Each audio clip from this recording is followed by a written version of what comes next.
Not here. He's not here. Ben Hameen is not here. Ben Hameen is not here today, you stupid moron infidels. We're back for another edition of the Friday Locker Room here on Hameen Media Group, channelattitude.com, and all your podcast providers out there. I'm your host today, MSG. As I mentioned, Ben Hameen's not here. It's Bud Friday. You know, he's got to get in there. He's got to sling out the cannabinoids, the THCs, the CBDs, the CBNs, and all those different C's, so that way people can feel pleased. It's the Black Friday edition of the Friday Locker Room. Pow. Yeah, Ben Hameen is off, guys. He's working 12, 15 hours today for Black Friday. So if you're in Central New York, go to Ravens Joint. We're ravensjoint.com for all of your marijuana needs. But I'm not alone, making his return back to the podcast. It's 2:00 in the morning because he lives on the other side of the world. Ladies and gentlemen, it's Saturday for him, but welcome back, Pierce. How's it going? Not much, man. Not much. You know who it is, HMG family. It is the Dad Bod God, the Pierce truth. Alston, the greatest podcast in Australia. How you doing, Pierce Alston here? Hey, man, greatest podcaster in the world, baby. But no, it's always great. Hey, come on, man. Come on, bro. But man, it's always great to be back on HMG, bro, especially talking with you, man, one of the homies, man. So I'm excited, man. Ben Hameen, he's out there doing God's work, slinging that bud, bro. So Ben Hameen, big ups, bro. Big ups, big ups. Big ups and big cups to Ben Hameen. Go make that money, baby. Go get that cheddar. I don't know. I can't speak slang. It just doesn't sound right with the Australian accents. Big ups, big cops. I'm gonna start using that from now on. Yeah. Yeah, I don't know. I was trying to sound gangster and stuff, but it just doesn't work.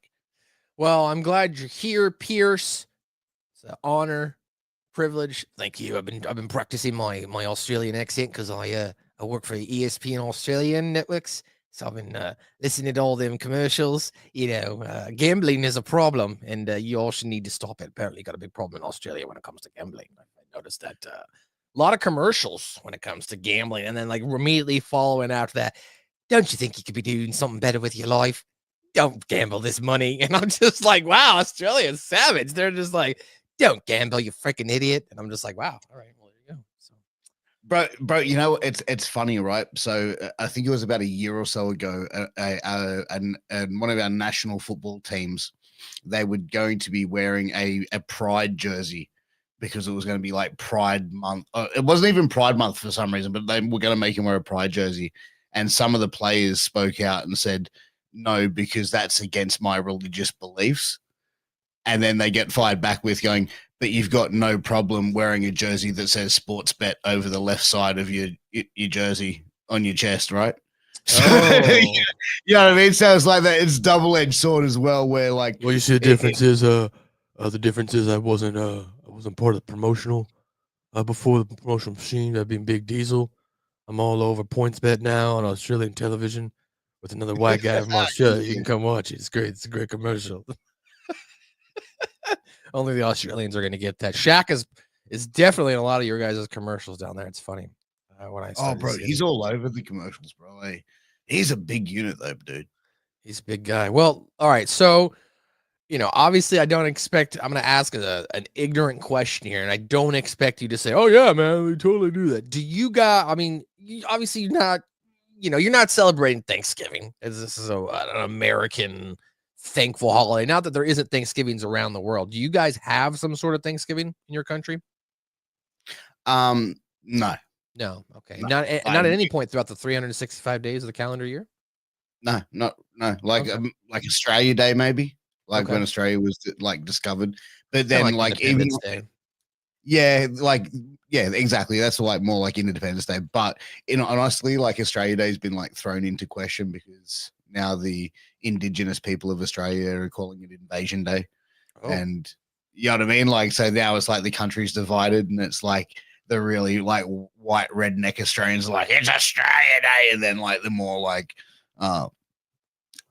want to say woker crowd going, yeah, the native, more the woker crowd of being oh, this is Invasion Day. It's kind of I don't know. It's more of a division of the country really that doesn't really need to be there. Gotcha. Yeah. So I know. if you don't have a Thanksgiving, I mean, obviously you probably are familiar with what America goes through on the Friday after Thanksgiving. Do you guys have anything similar like that? Some sort of crazy sales day after a holiday or anything like that? Yeah, we do Black Friday sales. You do Black Friday sales. Yeah, Interesting. yeah, bro. Yeah. Interesting. Black Friday, I think, is actually this Friday. Oh, this past Friday. Well, yeah, it No, was wasn't. today. It ended for Yeah. you. I was going to ask you, did you, if you did have one, did you partake in any sales this whole week? Because I know it's now Black Friday. It's like a whole thing now, a whole week, if you will. I didn't, but the wife probably did. Okay. Like, yeah. So you need to go check your credit card statements, is what you're trying to tell me. Dude, look, you know what? Like, I've been with my wife for 11 years, right? I have not had to buy anyone but her a present in 11 years. Like, even my kids, anything like that. It's just like, I just tell her, like, yo, Christmas. She's like, okay, so this is what we got. Yeah, blah, blah, blah. I'm like, all right, cool. I was going to say, So I know Pierce is like, I don't even know what I'm buying. I just give her the card and she buys it and puts my name on it. Yeah, I'm glad you liked it. I'm glad I could think about that, getting that for you. It was a smart idea. Because like, I am the most retarded person when it comes to buying people gifts. And my wife is really, really like awesome and thoughtful at it and enjoys the whole process, where I think going to like a shopping mall and going shopping is like bashing my head up against the wall a million times. You know what I mean? Like there's like so much other things I would rather do with my time than go and hang out in a shopping center.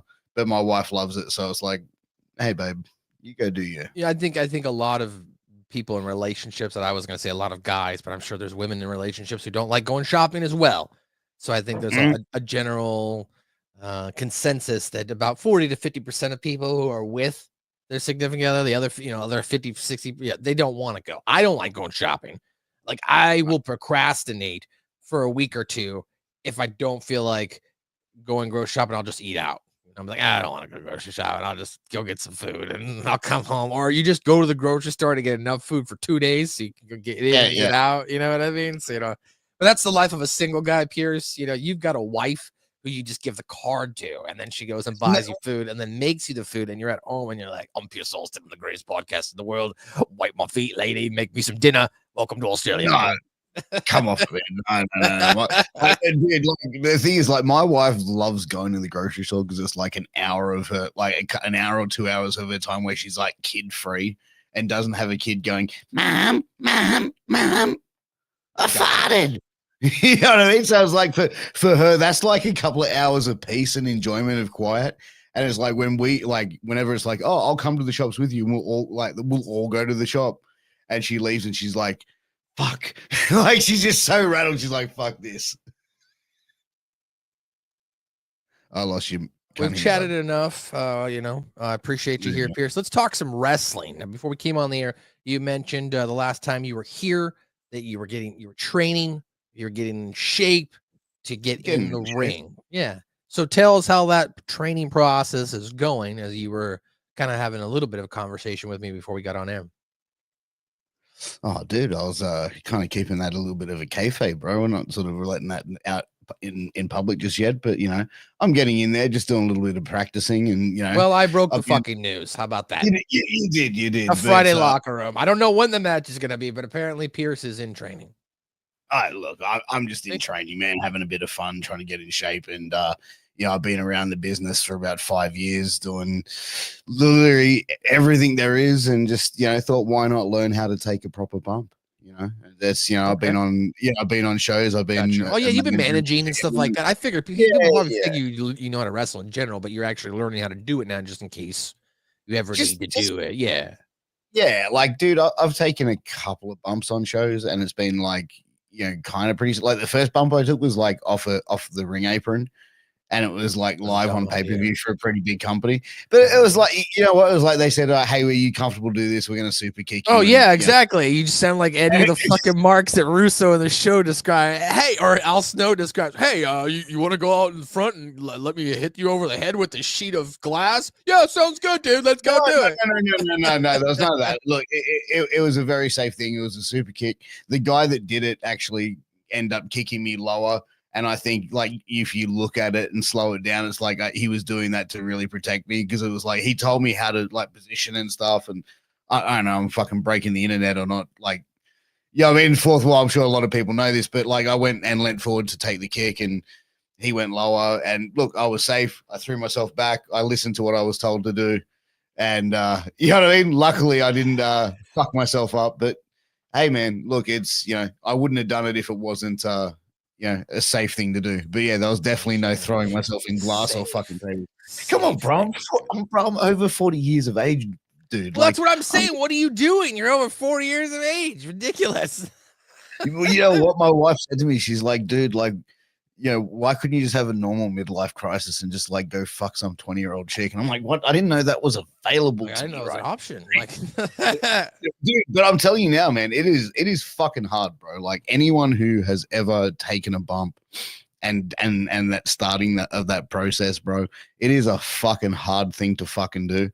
And you know what I mean? Like to any mark that thinks like they can comment about a wrestler or like even, you know, comment on a wrestler's performance and try and critique it if they've never actually been in the ring. Now, I have a different level of respect for it because it's like, man, that's a fucking hard slug, bro.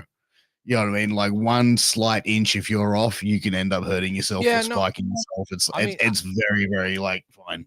No, I understand. I mean, I never wanted to be a pro wrestler personally, but like when I was in high school, I did a lot of theater and I don't know. I ended up in these plays where there'd be like fight scenes and I would like coordinate them and take bumps and fall on my back. And I did that for, I don't know, 4 or 5 nights straight one night for like a theater show.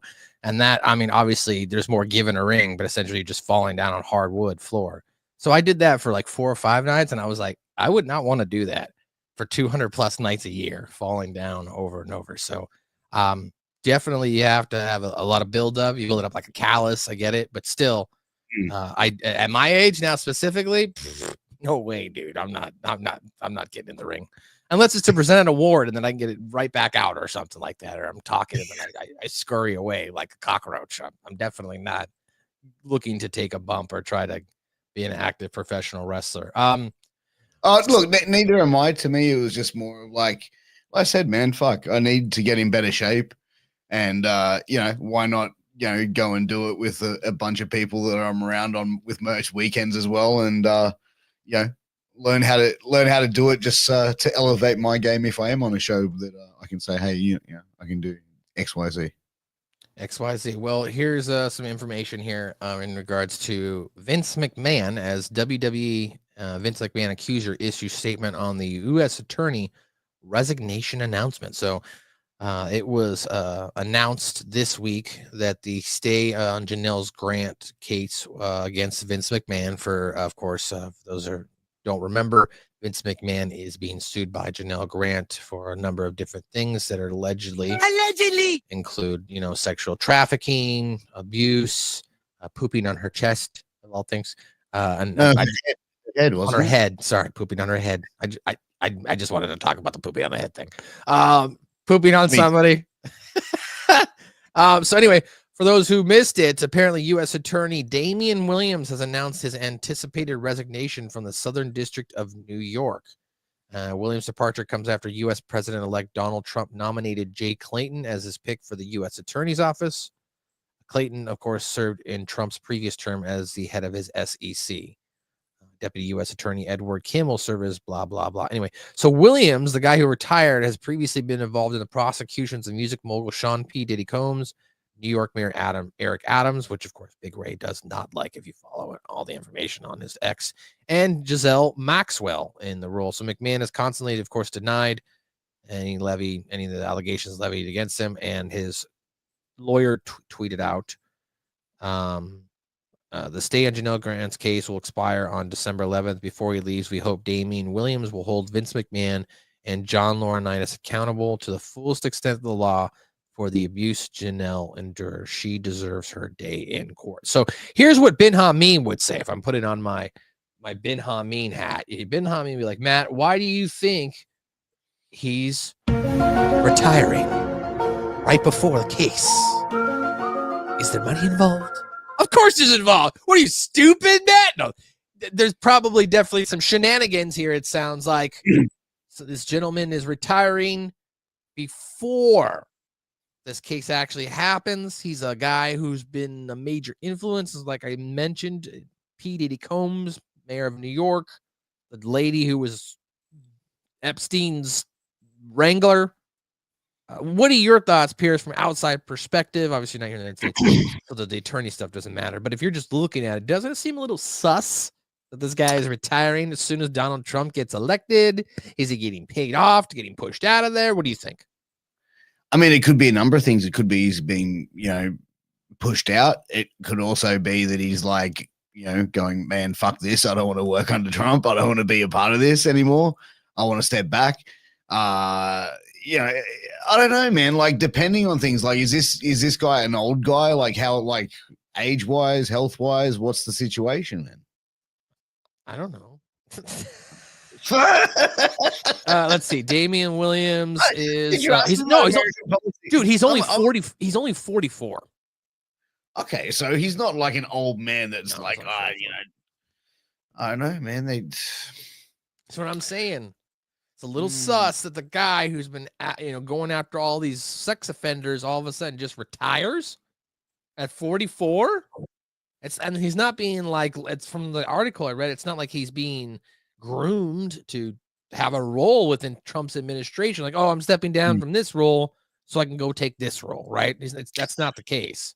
He's just resigning. But go ahead. I mean, well, dude, like, look at it like this. So he's been going out there and just like getting these guys sentenced and putting these guys away, right? Is that what you're saying he's been doing? So this guy has been essentially like, he was the lawyer covering up all these sex cases. No. He was the lawyer that worked for the U.S. Attorney's Office. So he's been the guy that's levying the charges against Sean Diddy Combs.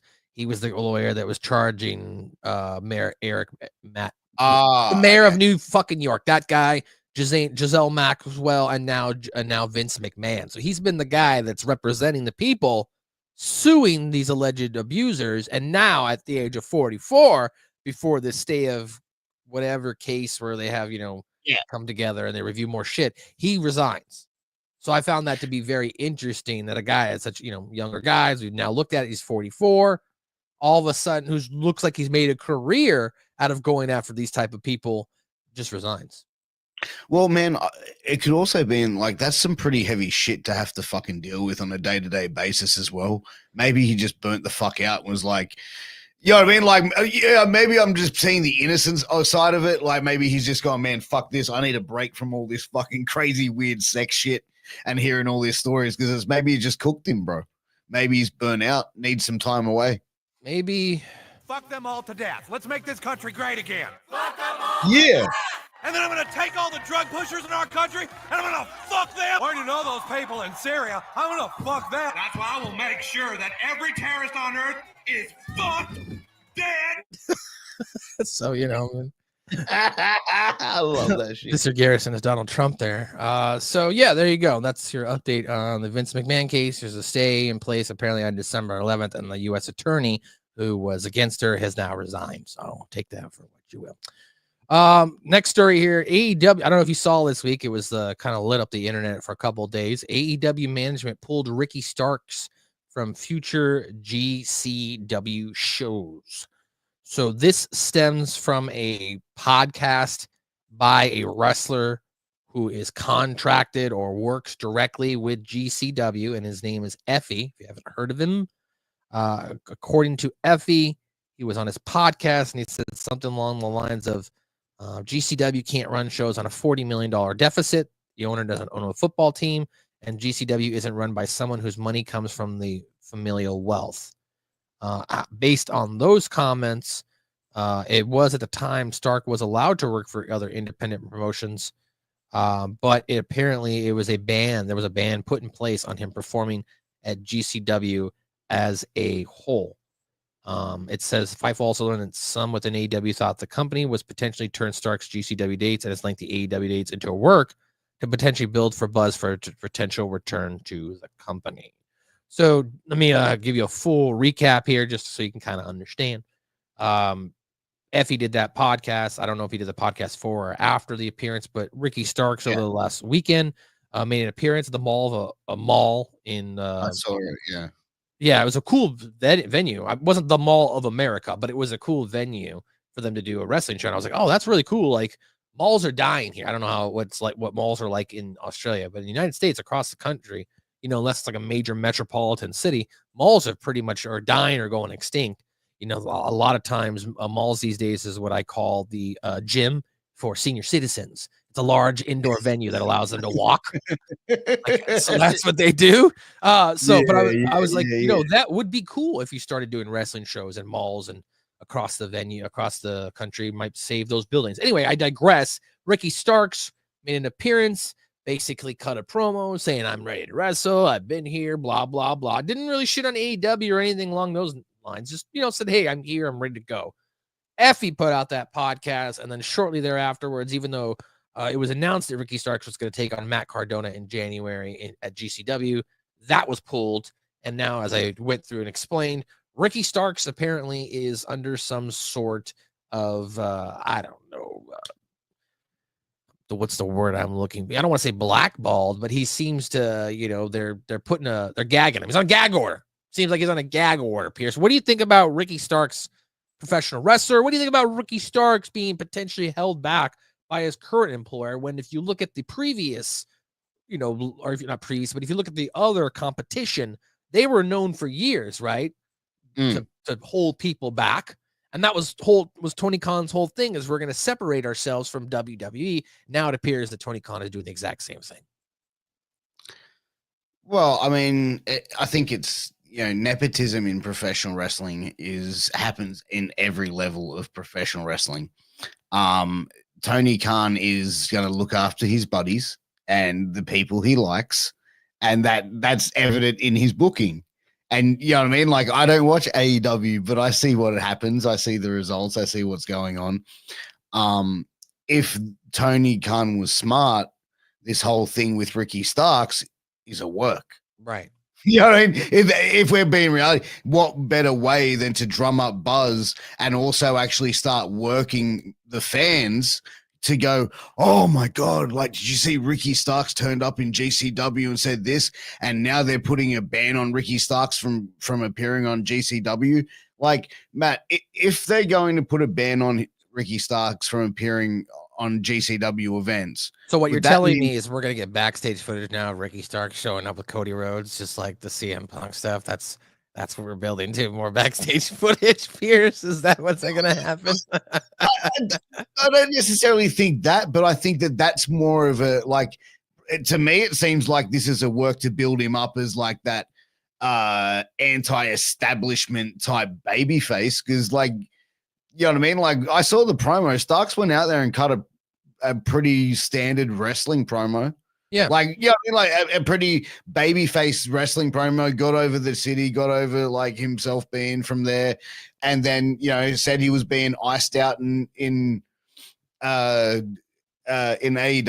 I did sort of laugh when the guy that was in the ring turned around and goes, shouldn't you be in catering? That popped me a little bit. But you know what I mean, man? Like, to me, honestly, I think Ricky Starks is a great talent, man. He's kind of like a throwback to me, like as far as like his persona goes a little bit. Like you definitely get that sort of 1990s rock vibe from him. Everybody says that. I don't get it, but go ahead. I don't see Rocky Maivia just because he looks a little bit like him with the hairstyle and same body frame and can cut a promo. I don't know. Like I get a little, like, I wouldn't call him a complete ripoff, but like I could see like that's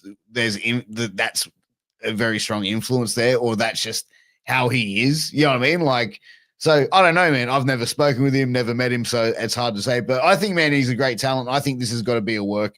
If it's not a work, then Tony Khan's a complete fucking idiot. Well, so it might be what you just said there. I don't know if this is a work, and if it's not a work, I don't know. Based on AEW's history, they haven't shown that they have the capacity or willingness to turn real life storylines into a potential wrestling storyline that can garner eyeballs and revenue. But it doesn't seem like AEW knows how to do it on that forefront. But you know what they do know how to do on the other side here? The Costco guy. Did you see the Costco guy show up and he wrestled at last weekend's AEW Full Gear Wrestling show? Bro. Boom! every- Boom! Boom! Do you want a double chocolate chip cookie? Do you want a chicken bake? Bro, every time I go on fucking TikTok and I see those two fucking pop up on my feed, I fucking scroll past it. Like my finger just goes through my, like the first time I saw it, I was like, this is pretty cool. Like, this is cute, you know, father and son. I'm a father. I got 2 boys. I get it. Like, that's cool. And then like now it's just like, man, every time I see him, I just roll my eyes. But I will say this, bro. Have you seen like the Mama Justice or whatever it is? Oh, bro, man, I can't wait for her to drop the OF page, bro. I want to see Big AJ give her the boom, boom, boom. Bro, I'm not trying to be that guy, but damn, that family, you know, they gotta look. That's all I'm gonna say. They gotta look. They all look alike, bro. They Even do. the husband and wife look They alike. do. Bro. It's Yeah, that's what I'm saying. They got like a look. I don't know, bro. Like, there's a bit of fucking incest going on in there, bro. Like, Whoa. I don't have the button. Allegedly. Allegedly. All right. So here's a backstage update on that. So ahead of the pay-per-view, we saw Big Boom AJ and the Costco guy. He beat QT Marshall. Following the pay-per-view, AJ appeared alongside Tony Khan for the Full Gear post show. I did not know that. I should have looked that up. He apparently on the latest comes from, it says AJ then explained that he simply doesn't have time to commit to AEW that way full time, but that he was open to working with the promotion again. Dave Meltzer and Brian Alvarez reason that bringing the TikTok star in for more matches, television will likely be a ratings draw, but it would be difficult thing to build to. But as far as baby faces goes, he was more over than a couple baby faces on the show. Apparently, AJ suffered a injury, according to Sean Sapp at Fightful during his match with Q Marshall. Sapp later reported that AJ was seen walking on crutches backstage after the bout, but noted that there was no indication on how severe the injury is. Blah, blah, blah. People gave him his flowers for his match. Did you see the match between AJ, Big Boom, Justice, whatever this guy's name is, and QT Marshall? Before you do, I just want to say that while it wasn't the best wrestling match by comparison to AEW, where it's always all over, it was nice to see a slower paced old school style or attempted old school style wrestling match. But did you see it, and what did you think of it, if you did? No, I haven't seen it. I spoke to a few of the boys about it, and like their response was that was probably one of the better matches AEW's ever done in a long time, as far as like the quality. Bar. Yeah, like they said. Well, they said it was like that was probably one of the better matches on AEW in a long time. He's like, and you know, they go, AJ probably showed up a lot of AEW talent, like as well. To be honest, that was their response. I haven't seen it, but like, you know, it sounds from what it was more of a slower style, more. Yeah, it was a slower style match, holds, you know, simple wrestling moves, DDT, suplexes, kind of thing. You know, there was a 1 or 2 high spots, but it wasn't from. He did one where he jumped off the turnbuckle, and then there was a spot where QT Marshall, you know, tried to jump on him while he was outside, kind of thing, but he moved out of the way. But there wasn't too many high spots. It was definitely a slower paced wrestling match, maybe with somebody like, to be quite honest, Pierce, maybe it's a match you should watch, okay? Because QT Marshall took this guy who probably hasn't wrestled in 20 years and tried to make chicken salad out of chicken shit. So maybe you watch it and you'll be like, oh, I get it. You know, he's working with him, he's guiding him, he's, you know, trying to make sure he doesn't look like an idiot. You know, that's gonna be you. That's gonna be you if you wrestle. You're gonna have to work with somebody who needs to guide you through the match to protect you, Pierce. Okay? I'm never gonna wrestle, man. You're the Big Boom guy, actually, of Australia. Boom, No, yeah. Fuck you. Fuck. I hate those motherfuckers. Like, bro, you know what, man? Like, yeah. no. Meet my son, Boom. Boom. Oh. Boom, yeah. My son, right? He loves that shit. And like my older son, he loves that shit. And he loves the Rizzler. Oh, right. God. And the first time he came up to me to try and say, he goes, hey Dad, and he goes, do you want to see my Riz face? but he didn't pronounce it with R. He pronounced it with a J. So I'm standing there. He goes, "Hey, Dad, do you want to see my Jizzed face. jizz Yeah. face?" And I'm like, "What did you just say?" And he goes, "My jizz face." I'm like, "What does that mean?" He goes, "No, it means like, charisma." And I'm like, "You mean Riz?" And he goes, "Yeah, that's what I meant." And I'm like, "Oh, okay." But yeah, that was some weird shit, bro. Kids will say that weird shit. They will fucking say some fucked up shit. But And- yeah, no, that Costco guy. Yeah. I think if Ben Dude. I think if Ben Hameen were here right now, he'd say that this is all psyop, that these kids have been put in place by the FBI and by the CIA. Goes on Jimmy Fallon. Now he's on AEW.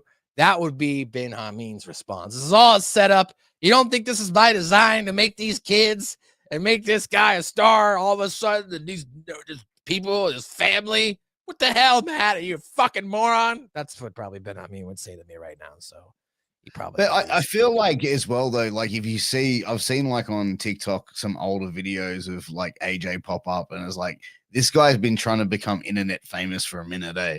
Like it goes back a few years, bro, and it's only just really.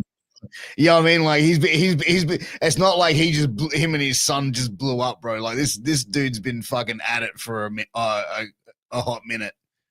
Well, yeah, and that's even more. And Ben Hameen's response be even more perfect. He's already been putting himself out there. People know he's trying, so why not select that guy so you can hold him under your thumb, so you can control him, and you have all the power that you're gonna promise him for wealth and blah. You see where I'm going with this? That would be the retort. All right, so AJ Big Boom, they did some AEW stuff. Congratulations to them. All right, next story I've got here. Bobby Lashley doesn't like talking about the company. Or I'm sorry, not the company, but doesn't like when wrestlers are referred to as black champions. So I don't know if this was online, kind of blew up for a couple days too. So at the recent AEW Full Gear post scrum, there was a female who worked for Fightful, I believe. She asked a question, not Denise Salcedo, calm down. There was a lady in the audience who asked what basically, can you tell us what you feel in regards to AEW having more black champions and being around black champions? And he said, I don't like that. I don't like the term black champion. It's just champion. We've normalized this already, and that's what I want to do with it. Winning a title as a black champion, and there's other black champions here, we can kind of erase that word now. We could just say champion. It could be a black champion. It could be an Asian champion. It could be Latin champion. It could be any champion. So we've already normalized that. So we can kind of erase the term black champion, and it's just champion. So obviously we're white guys, so obviously, we haven't gone through racial stereotypes or, we haven't been chastised for the most part in relation to how we work with. But what are your thoughts on Bobby Lashley kind of sticking his flag on the ground and saying, look, this doesn't need to be about black champions or Asian champions or Latin champions. It's just be about the champion, who the best is at that time. Man, I get where he's coming from, bro. And, I agree. I mean, race shouldn't come into it. It's like you're not going to turn around if Okada's the AEW world champion and call him the Japanese champion. You know what I mean? Like you're not going to call true. Buddy Murphy like the Australian champion. You don't want and you don't want him to represent you anyway. Huh? And you don't Buddy want Murphy. You don't want Buddy Murphy to be a representation anyway, yeah? He's all right, mate. All right. He's all right. But yeah, like to be honest, I get where he's coming from, and I think, yeah, look, it's definitely a thing where years prior that we didn't really see many black champions. Like who was the first? Like The Rock, and then Booker T, and that's like when you look at it, that was like not that long. was I think the first champion. Oh yeah, Farouk, right? WCW, yeah. Then we had The Rock, Ron the Truth Killings, and TNA. Kofi I reckon Kingston. that was Ron Killing's best run in his entire career. Was when he was the NWA champion.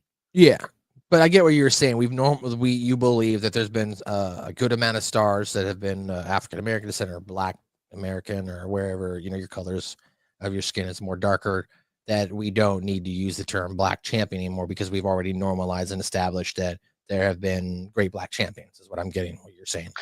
Yeah, like I think you can recognize a champion and they can represent their race and their identity when they are champion, but you don't need to say, well, there goes the black champion and there goes the white champion. Like, I get it.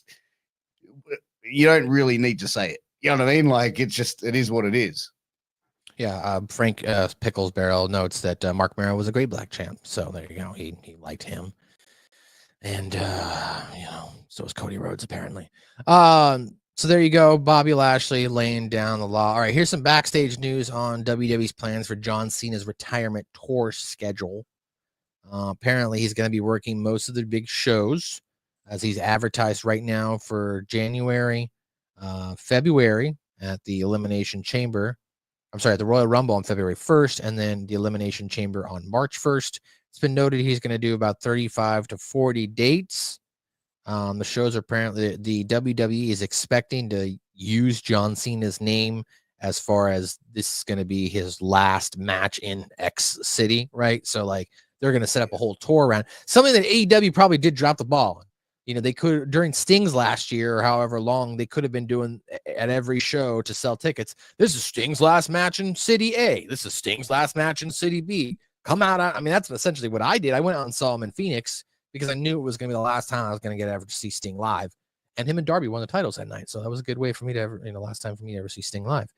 But in regards to this, it sounds like WWE is going to capitalize on it. It's apparently the Elimination Chamber normally is like considered a second tier, right? Pay-per-view. They try to like sell 15 to 20,000 tickets. In this case, the Elimination Chamber this year is being held at the 41,000 seat Rogers Center, as WWE's banking on Cena's name value to justify the larger venue. So what are your thoughts on WWE using John Cena's name as a way to sell extra tickets? And maybe thoughts whole as John Cena's retirement year is just 1 month away from beginning. That's, to me, I think it's booking 101 and promoting 101. If you have a star that's going to get people in the door and you put an ass in a seat, fucking oath, you're going to promote the shit out of that to get people to buy tickets. And that's the same thing with any wrestler. If they're getting booked on a show, then whatever they're getting paid, they should be selling double the amount in tickets. You know what I mean? So there should be that many people coming to see them get their ass kicked or to see them kick some ass. So John Cena, who's probably been one of the biggest names, in the last 20 years. Yeah, they're gonna, and he's retiring. They're gonna fucking milk that shit for what it's worth, bro. So people get out, they want to spend that money, buy that extra t-shirt, bro. They're gonna milk it hard for the next fucking year, bro, until he fucking hangs it up. No, I agree. It's interesting that he's choosing to do like a January to December type of schedule, like because you would think maybe in terms of wrestling schedule, he would kind of do April to April. So his last match would be at Mania. Instead, it sounds like his last match is going to be sometime randomly in December of next year. So, but you never know. WWE could always extend it for another 3 or 4 months and make his final appearance at WrestleMania 2. But yeah. John Cena's final year begins here in about a month. So if you are it's pro wrestling. John Cena, if you love John Cena, get ready. This is your last time to see him. His time is actually up, and your time, audience, is now. So, and you will be able to see him throughout the next year. There you go. I just used his rap lyrics. Backstage, you can't see him. Yeah, you can't see him. So did you see this week? I guess it was announced. I did not watch Monday Night Raw, but did you see that WWE has unveiled the Women's Intercontinental Championship? I saw that they were unveiling the Women's US Championship. I didn't necessarily know that they were doing the Intercontinental Championship. Hold on, back up. They're doing a WWE Women's US Championship too? Yeah, bro. They're doing that on SmackDown. Oh my God. Are you serious? Yeah, bro. Oh my God. Well, there you go. Breaking news, apparently. So they've introduced the Women's Mid-Card Championship on Raw, that being the Intercontinental Championship, the Women's Intercontinental Championship.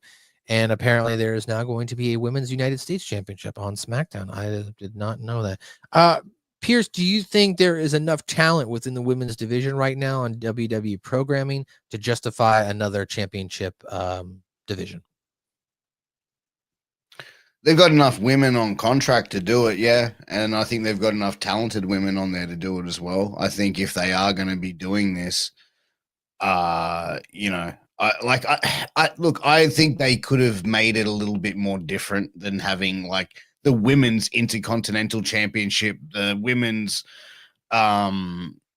United States championship. You know what I mean? Like, I don't know, just, give it a different type of name, give it a different type of meaning. You know what I mean? Like, that's where like AEW, like they've got the women's, what is it? The one that, They got Sasha the Banks, TBS championship, which is like the television title, right? And then they got the regular championship. the TNT champion. Yeah. Like, I don't know, like just doing something a little bit. You more want different. them to do? You wanted them to do the Netflix title for the women? Is that what you're saying? You wanted the Netflix championship, The Netflix and chill, baby. the Netflix and Chill title? Yeah. No, but you know what I mean? I'm just saying, like, come up with something a little bit more creative, make it a bit more meaningful than just sort of going, oh, okay. Hold on. It's not that I'm not interacting with the chat, Blaze Nick. You guys just aren't saying anything fucking of worth. Okay, no, I'm just kidding with you. I There isn't. apologize. I can't see the chat. All I've got I'm is sorry report- that Bin Hameen's not here. I apologize. I'm the Australian Bin Hameen. I'm Bin AI Mean. I don't know. Go I ahead. can't I'm see sorry. the chat anyway. I I'm can't sorry see you the can't see the chat. That's okay. It's all right. Fuck 'em. No, I'm not. I'm just I'm messing sorry. with you. We appreciate here. Hey guys, there's a lot of you guys strong here in the chat. Let me go ahead and read your names so you can feel good. Blaze Nick, Mike Martin, Revamped Wrestling, Sonic the Hedge Rat, Frank's Pickle Barrel Ass, The Artist Returns. Who else am I missing?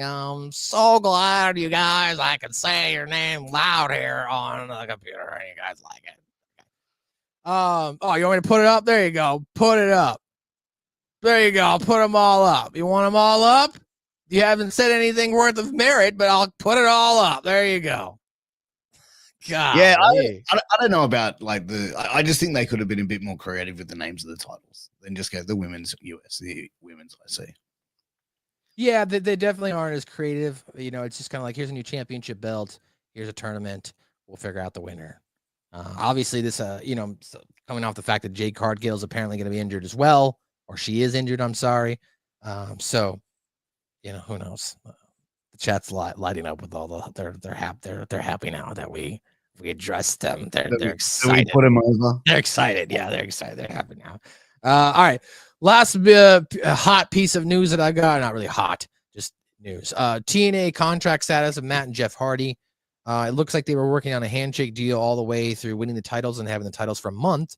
He says it's been a great relationship and trust between TNA management. Everything they've said that we're going to do, they followed through. So it's apparently been confirmed that they have signed a 1-year deal and will be with TNA until November of 2025.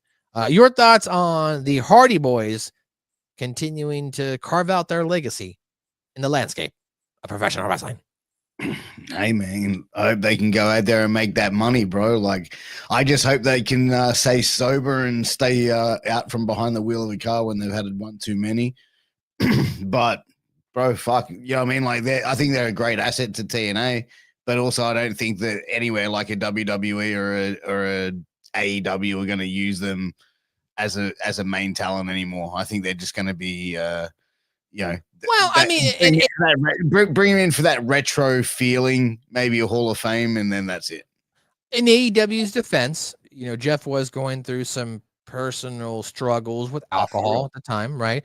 And he also seemed to be having some personal struggles with WWE. But more important with AEW, it was probably, yes, they were underutilized. I mean, we did get a Hardys versus Young Bucks match out of this. I was there live for that one at Double or Nothing a couple years ago. So we did get a Hardys Bucks match, if you will, but they really didn't get a lot of value out of the Hardys as much as they could. Due in part to Jeff's own, personal struggles, as well as then when he came back, they didn't even capitalize on the last few months of their contract, right? They could have used the Hardys to put over another tag team to help build them up on the way out, and AEW didn't even get max value out of that. Whereas TNA, it has shown over the history of their company that they definitely seem to know how to utilize the Hardys in a different way. Well, I think TNA is the company that really gave Matt Hardy the opportunity to really get his personality over. Whereas, like, really before that, like, what did you really see of Matt Hardy in WWE? You know what I mean? Like, you know what I mean? Besides, what is it? The version 1? I forgot. Yeah.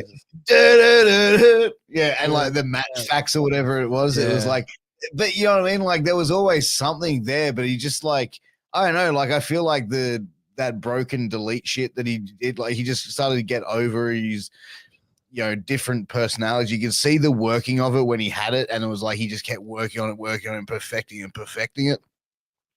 And I think it really, you know, made people look at him in a different light. And I think TNA did that for a number of guys, also like Bully Ray.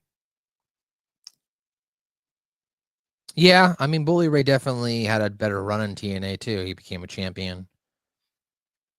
MVP, you know, was pretty good though in TNA when he was there with Bobby Lashley doing that thing there as well, right? Because he's been doing that for a while. He's been doing that all over from TNA to WWE to AEW now. But yeah, Hardy Boys final year of their contract with TNA, or they signed a year. This will probably be one of their last 2 years as well, as they're getting up there in age when it comes to professional wrestling. So all the people that we grew up watching Pierce, they're slowly fading away. They're fading away and becoming obsolete. I forgot the lyrics to Jeff Hardy's song there. Obsolete. That's all the hot news stories or hot stories, whatever you want to call them, that I've got. Pierce, got anything you want to discuss? Yeah, buddy. Yeah, Go buddy. Did you see you know, AEW is coming out to tour in Australia, right? That is true. Go ahead. I know where you're going with this, but go ahead. Okay. All right. So they booked originally to perform at a 50,000 seat arena. Now, this week they sent communication out that they are now going to be changing the venue from a 50 seat arena to a 4,000 to 7,000 seat arena.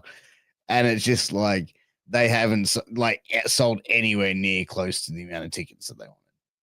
You know, I think maybe the assumption on AEW's part was a number of things. One, our show is on ESPN Australia, so we have an opportunity to market to that specific demographic. WWE, when they go to Australia, they sell out thousands upon thousands arena stadium style seating. We went to Wembley and we sold out 80,000 or 78,000, whatever the first year, and last year 40, 50,000. So maybe the mindset is they think they have a bigger interest from the international market side, and they wanted to maybe potentially capitalize on WWE's prior success there, as well as try and, you know, build equity within the country itself for the programming that they're delivering for certain specific channels. Do you watch? I mean, I actually, this is a dumb question. No, you don't watch AEW, but if you did, I mean, do you have ESPN? Is that like a normal thing? Like out here, like ESPN's like part of the regular cable packages. If you want them, you can pay separately, but like in a normal cable or satellite package, it's usually like in the second tier. Is ESPN a little bit harder to get out there? To be honest, I've never really gone searching for it. Interesting. You know what I mean? Like it's just AEW's never really interested me, but like I'm not surprised they haven't sold so many tickets here in Australia, because like we have so many indies here. Why do we need one from America to come over here? You know what I mean? Like that's the reality. Is like they're coming and they're like performing in Brisbane, where it's like how much of this would be government funded with AEW as well. So it's kind of, you know, they're not really coming out here and touring. Like if you're coming all the way to Australia, why not come out and tour like the major cities and do like a month here in Australia? Do you guys, maybe like 2 weeks of shows? Would you say you have a thriving entertainment? I don't know. I don't want to say sector, but is entertainment big in Australia? Like, do you have like productions, original TV shows, like a Hollywood? I guess you have like a Hollywood of Australia kind of thing. Yeah, of course. And look, I think if WWE came out here and did like a week of shows or like 3 or 4 days worth of shows, they would sell out, or like not like full sellout, but they would get like tens of thousands of people at every single one of them. Mike wants to know, so you don't get ESPN? Do you not? Well, we get ESPN. I just haven't really gone searching for it, to be honest. But like, if I've been at like a pub or something, I've seen ESPN, I've seen AEW come on, I've gone, oh yeah, there's wrestling. That's pretty cool. Revamp Wrestling says, MSG, what do you think of this? Maybe Ricky Starks will be used for the Moxie storyline as the AEW favorite weight. No, Tony Khan can't write that compelling stuff like that. Yeah, I don't. And I, it's a good idea. I'm sure there's a number of different ideas we could all come up with. Yeah. I mean, look, it's it's Tony Khan's the money man here, bro. Like he thinks he's going to be the next Vince McMahon, or Paul Heyman thinks he's the greatest booker in the world, and I think he's off his medication, and he's definitely got people pumping his ego up. All right, well, ladies and gentlemen, that's going to do it today for your special edition of the Black Friday Locker Room right here on Hami Media Group. We appreciate you checking us out. Check out channelattitude.com. Sign up today for all the latest and greatest content from Hami Media Group, the Monday Locker Room, the Wednesday Locker Room, the Friday Locker Room, the Next Level Review podcast.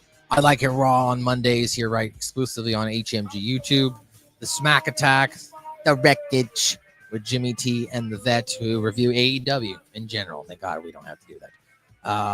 So yeah, check that out. I will actually be in New York next week to see MLW Wrestling with Big Ray Hernandez. That's right. After years and years, it's in the making. Matt Schaefer, Big Ray Hernandez coming together, the Mega Powers, brother. So it should be fun. Of course, check out patreon.com/RussoTWC if you want to sign up for the Master Shoot Theater. Apparently, it was a very exciting episode this last week, so check that out. Check out my podcast, South Park Pod, SMB, South Park Review on all podcast outlets. On YouTube at South Park Pod, we put up clip shows, takeaways, full reviews. Go check that out. Shout out to Revamped Wrestling. Revamped Wrestling is like the #1 fan of the South Park YouTube, so I appreciate you, Revamped. Pierce Austin, anything else you'd like to talk about before we get out of here? Put yourself over. What's going on in the world of your life? Not much, man. I think I'm good, bro. You can find me anywhere, usually at your local McDonald's or KFC on a Friday night. Anywhere else, it'll probably be at the pub. Other than that, man, I'm just kicking back, taking a break from content and podcasting for a while, and going to be coming back next year with a massive bang. Well, we appreciate you, Pierce, stepping in or trying to step into Ben Hameen's large, very large shoes. But you did a decent job. We appreciate you. I try, man. It's 2:00 in the morning. I do all right. It's at 2:00 in the morning. How you fucking doing? All right, well, ladies and gentlemen, that's going to do it today. That's going to do it. That's going to do it today for another edition of the Friday Locker Room. We'll be back hopefully next week, as long as, God forbid, nothing else happens. And we'll get back to some more professional wrestling right here on another edition of the Friday Locker Room. You don't just chop off somebody's fireman. Are you scared of the competition? I'm just as poor and stupid as you. I'm going to drive, and I'm going to go fast, and I'm going to turn to the left sometimes.